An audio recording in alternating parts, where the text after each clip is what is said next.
Hello, Morem here. Today with a leveling guide for the Pinnacle Pulverize build. This one basically features everything that the regular Pinnacle build guide features, but it's specifically made for leveling. So Spirit Sustain is in the center, which should make this build feel much better early on. Now, with the season, we got a nice surprise, because the chapter 2 of the storyline of the season is providing us with a Codex entry of the Shockwave aspect. Now it's a low roll, but that's kind of fine. We can slap it on the amulet and still enjoy the Shockwave aspect. This coupled with the Ursine horror aspect, which is also available in a dungeon, makes for a very enjoyable experience during the leveling process. Now the hearts provided to you are actually not that good for this build, so it's basically just a regular Pulverize build with just something else on the side. Now, is this one better than the Lightning Storm build? It's a toss between those two. It just depends what you prefer during leveling. Do you want a more melee focused build with a Werebear form and a lot of earth effects?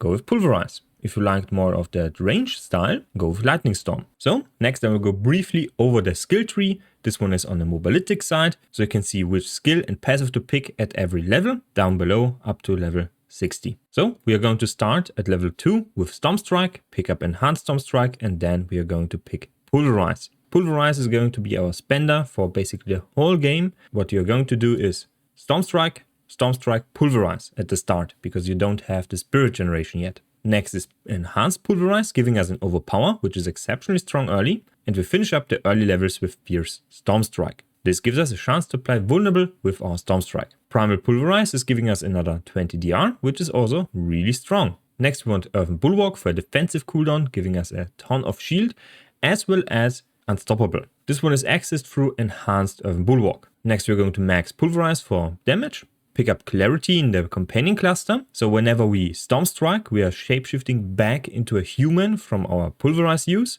and this will then generate 6 additional spirit. So we are generating 20 spirit per Storm Strike, and we use up 35. So we need 2 Storm Strike to regenerate all the Pulverize spirit we spent. However, we are also utilizing Blood Hall, which will be reset every basically 3 seconds because we are killing enemies constantly, and Enhanced Blood Hall decreases the cooldown per kill, giving us access to 20 spirit whenever we use this one, as well as a heal. So this helps immensely with the spirit generation of this build. And we are going to also utilize Trample as well as Savage Trample. Now Savage Trample is going to give us 40 spirit, meaning we can trample and then pulverize immediately after. But during regular play you want to trample, Storm Strike to shapeshift back into a human, regenerate a bit of spirit, and then you want to pulverize, which will maximize the spirit generation of this build. This combo will give you 60 spirit. Next we put 1 point to innate Earthen Bulwark to get that pop damage, and at this point you should have access to Aspect of the Ursine Horror. This will change your Pulverize to an Earth skill, and this is essential for scaling the damage. And you will have also picked up Shockwave aspect at this point. Remember, after getting to chapter 2, you will have access to this one in the Codex. So both will be available during the leveling process at a 100% chance. After picking innate Earthen Bulwark, we are first picking up Crushing Earth. Afterwards, Petrify with its whole skill tree. This gives us a ton of additional CC and spirit generation. Afterwards, 2 points into Safeguard to get access to Fortify generation, 2 points into Stone Guard, which gives us additional more damage, 3 points into Quick Shift, because we Quick Shift all the time, we Storm Strike and then we Pulverize, meaning we get the 15% additional damage, that's a more multiplier, and then we get access to Ursine Strength. Now Ursine Strength will give us 20% more health. We are looking at the 30% more damage multiplier while we are healthy. This will be basically 99% of the time you're playing this build during the early leveling process. Healthy means you need to be above 85% of your health. Now another option here is Bestial Rampage. Now this one is a little bit clunky. When you use Bestial Rampage, you need to stay 2.5 seconds in that form. Use a Pulverize and then you run around until this one procs. And whenever this one procs, you get an unconditional 30% more multiplier to your damage. So both of them have downsides. It's just preferential choice. Afterwards, we are going to top off our spirit generation even more by picking up 3 points into Abundance. And then we are going to max out Stone Guard, the whole cluster here, right here, Defiant, Cycle of Life, Resonance, Natural Disaster, Then we max out Crushing Earth, pick up the last point in Safeguard, and at the end we get Vigilance. Now this sums up basically the whole skill tree. Down below in the description box you will also find the pinnacle version of this build in the endgame. It can push basically every content the game has to offer, except the uber high level nightmare dungeons, so everything above 80 is going to be a struggle. But until then, we are golden. This build can crush it. Next, a bit about the spirit boons this build picks. In the deer, we want wariness, eagle, scythe talents, as well as swooping attacks. The attack speed will make this build feel much better. Then we pick up energize with the wolf for spirit generation. We want to have the spirit generation as much as possible to make this build feel amazing. And we pick up masochistic for that heal. This one is important to grab. So grab the snake spirit boon first. Afterwards, eagle, 1 point, scythe talents. Then wolf with energize.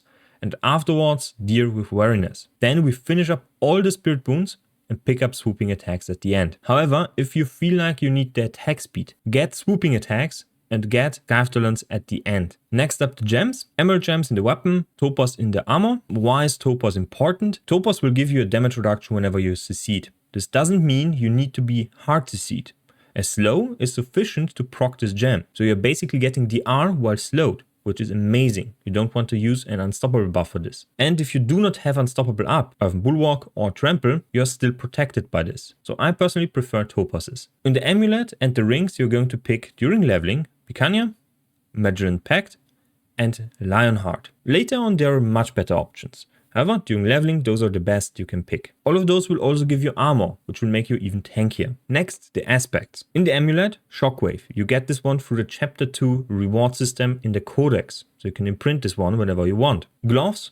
Aspect of the Ursine Horror will make a Pulverize an Earth skill, and you can get this one in the Belfry's Arcana dungeon. Down below you will find the list of every single aspect that's used in this build and is recommended in this build with the dungeon you can obtain it in. The next aspects are not essential, but help improve the build and the feel of this build. Accelerating aspect can only be found. Everything else? Dungeon. Rapid aspect gives you attack speed on your basic abilities. This will make weaving in your storm strikes much more efficient. Aspect of Mending Stone will give you an additional duration on your Earthen Bulwark, which is nice to have, but not really mandatory. So pick this one for your quality of life. Aspect of Might will give you a ton of DR, so pick this one whenever you feel like you're too squishy. Disobedience falls off greatly with the patch, so this one is only for additional DR when Aspect of Might is not sufficient. And Ghost Walker is for getting a movement speed buff whenever you are unstoppable and you can pass freely through monsters. So on your Trample and your Bulwark you will proc this one. It is an amazing aspect and I personally really like it, and the 10% additional movement speed will feel amazing during the leveling process. So grab this one whenever you can. As for the stats on gear are concerned, on the helmet, go for Life on Kill, Life and stats, Willpower, Intelligence or Dexterity. Life on Kill is exceptionally important, so grab this one. We are not going to use a totem, but a two-handed weapon to maximize the damage. So this one is not an option on a totem, only on a helmet. It will help you with the sustain of this character greatly. On the chest and pants, go for DR and Life. That's very important. On the gloves, ranks to Pulverize will outscale everything else. Attack speed for the feel of the build. You want to prioritize attack speed before crit chance. Crit chance will be amazing later on, but not so much early on. Later you will get access to more attack speed modifiers on your gloves, as well as on your Paragon board, so this one will then be a bit better, and you can then also scale crit damage. On the boots, movement speed and spirit cost reduction. Now movement speed is self-explanatory, but spirit cost reduction is not. Spirit cost reduction will help you sustain your Pulverize needs. Even just a few points will make the build feel much better. For the amulet, movement speed, spirit cost reduction and passive ranks to something like Stone Guard will give you more damage. Now if you cannot get this early on because it cannot roll on your amulet, you want CDR or any kind of DR. For the rings, crit chance and vulnerable damage are the most important ones. Increased damage to close enemies and physical damage will also give you a ton of damage early on because we don't have the increased bucket filled up with damage. And at the end, we want crit damage. Now crit damage is not that important early on because we are lacking crit chance. So that's why it's low priority during leveling. Later on, this one shifts and you will want crit damage before everything else except for crit chance and vulnerable damage. And for your two-handed weapon, go with anything that has the highest item power.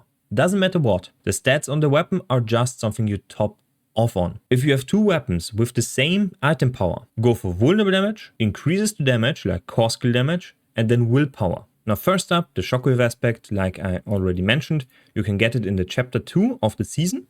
It's a reward and it will be added to your codex. This can be found here. You filter for just the seasonal aspects, like so. Go to the offensive, filter for class, and you can see it right here, shockwave. Next, Urzin Horror, right here. Obtained in the Belfry Zakhara dungeon. When you want to find this dungeon and you don't have the aspect yet, you can go onto an unobtained aspect, like so, and then you can pin it on the map by left clicking. When you now open the map, you'll see a pin to the dungeon, and you can run to the dungeon and then do the dungeon to get that specific aspect. This means you're not reliant on the obols and on lucky drops during the leveling process. Anyway, thank you for watching. If you liked this video, leave a like, leave a comment and subscribe if you have not already. You can also join the channel membership or leave a donation if you have the spare coin. So see you next time and bye.